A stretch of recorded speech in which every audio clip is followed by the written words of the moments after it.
Jangan kurang ajar sama Tuhanmu.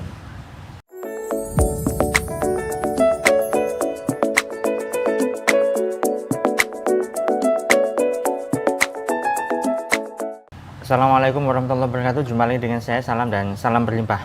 Sahabat, kali ini saya ingin membahas tema berkaitan dengan kekurangajaran ya. Terhadap siapa? Terhadap Tuhan. Ya. Nah, tetapi sebelum saya bahas lebih jauh lagi, bagi Anda yang baru pertama kali menonton video saya atau baru menemukan channel saya ini, silakan Anda bisa subscribe terlebih dahulu dan tekan tombol lonceng untuk mendapatkan notifikasi update video terbaru dari saya. Bagi Anda yang sudah subscribe, terima kasih atas dukungan Anda. Semoga channel saya ini bisa berkembang dan bisa memberikan manfaat ke lebih banyak orang lagi. Nah, bicara soal kekurang ajaran ya, banyak sekali orang yang kurang ajar terhadap Allah ya, termasuk saya juga, saya akui ya. Hanya saja yang menjadi persoalan adalah mereka tidak sadar bahwa mereka itu kurang ajar dan diterus-teruskan. Nah, bentuk kekurang ajarannya itu seperti apa? Banyak hal sebenarnya, sahabat. Nah, dalam saya ingin mengutip sebuah ayat di Al-Qur'an ya, yaitu fabi ayyi ala'i rabbikuma tukadziban. Di situ dijelaskan bahwa maka nikmat Tuhan mana lagi yang kamu dustakan. Artinya apa? Ya, begitu banyak orang yang suka mengeluh, begitu banyak orang yang suka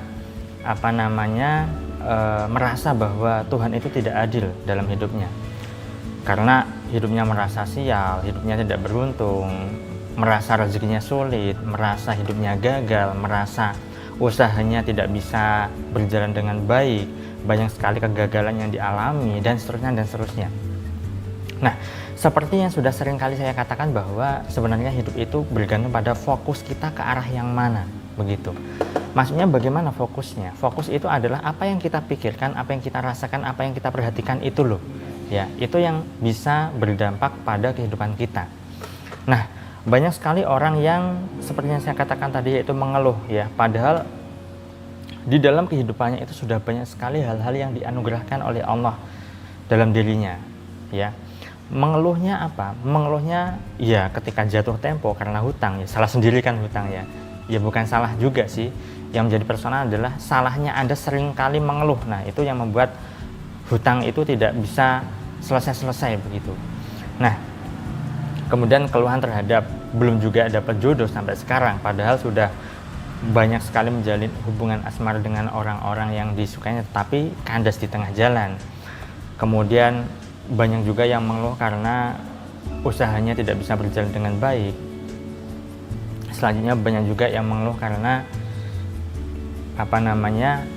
merasa dilahirkan dari keluarga yang tidak bisa sukses atau tidak bisa kaya, tidak bisa berlimpah, bahkan cenderung kekurangan dan sebagainya. Begitu banyak orang mengeluh. Sekian menit mengeluh, sekian jam mengeluh, bahkan setiap hari pasti ada keluhan. Itu orang kurang ajar kan. Jujur saya juga masih mengeluh, tetapi saya menyadari bahwa saya mengeluh lalu saya alihkan pada kebersyukuran. Dan yang menjadi permasalahannya adalah ketika orang mengeluh dia tidak sadar dan malah bertambah dan ditambah lagi mengeluhnya.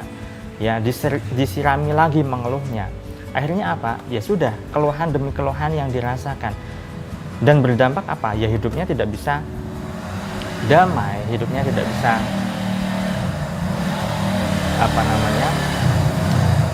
berjalan dengan normal sesuai dengan harapan dan seterusnya. Alhasil ya sudah, yang dirasakan ketidaknyamanan itulah yang membuatnya secara tidak disadari dia itu sudah kurang ajar sama Allah.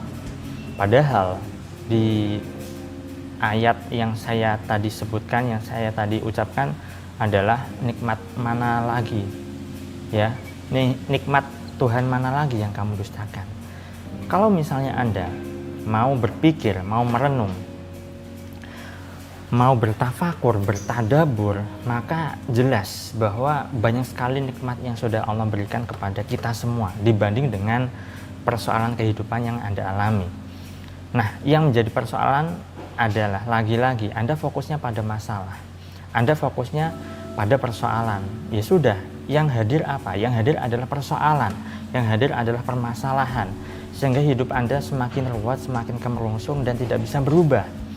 Maka sekali lagi Anda perlu sering, sahabat, sering-sering untuk bertafakur, merenung ke dalam, introspeksi diri ke dalam, kira-kira hal apa saja yang mungkin selama ini Anda lakukan, kesalahan apa yang mungkin selama ini Anda lakukan dan tidak Anda sadari.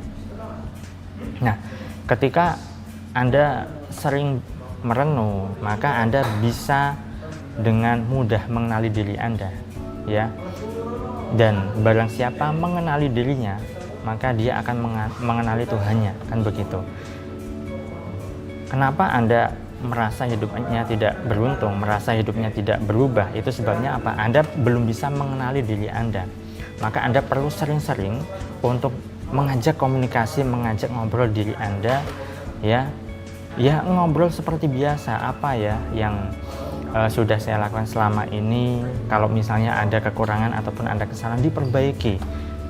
Selalu memperbaiki diri, selalu membandingkan diri sendiri, ya, sebelum dan setelahnya. Artinya apa? Jangan seringkali membandingkan diri Anda pada orang lain. Nanti yang ada adalah ketidakbersyukuran, ya. Kalau misalnya tujuannya positif, ya silahkan. Tapi kebanyakan orang membandingkan dirinya dengan orang lain itu adalah hal yang negatif. Sehingga yang terjadi apa? Yang terjadi adalah ya hidupnya tidak bisa berubah. Yang terjadi adalah penyesalan dan penyesalan. Kenapa ya saya selalu begini, orang lain begitu, dan seterusnya. Tetapi bandingkan diri Anda sendiri sebelum dan setelahnya. Artinya adalah Anda merenung ke dalam, Anda introspeksi apa saja yang sudah Anda lakukan dan hal apa saja yang perlu Anda perbaiki, sesuatu apa yang belum Anda lakukan, dan perbuatan apa saja yang perlu Anda lakukan ke depannya. Ketika Anda selalu mengintrospeksi diri, selalu memperbaiki diri, maka Anda akan lebih banyak bersyukurnya, maka Anda akan lebih banyak sadar bahwa sebenarnya hidup kita ini sudah diberi anugerah oleh Allah tak terhingga, tinggal Anda syukuri saja. Baik, itu saja sahabat yang bisa saya sampaikan. Saya doakan selalu agar hidup Anda berlimpah, agar Anda dimudahkan rezeki, dan agar Anda digampangkan segala hasil serta urusan Anda. Sekian dari saya, terima kasih, saya salam dan salam berlimpah. Assalamualaikum warahmatullahi wabarakatuh.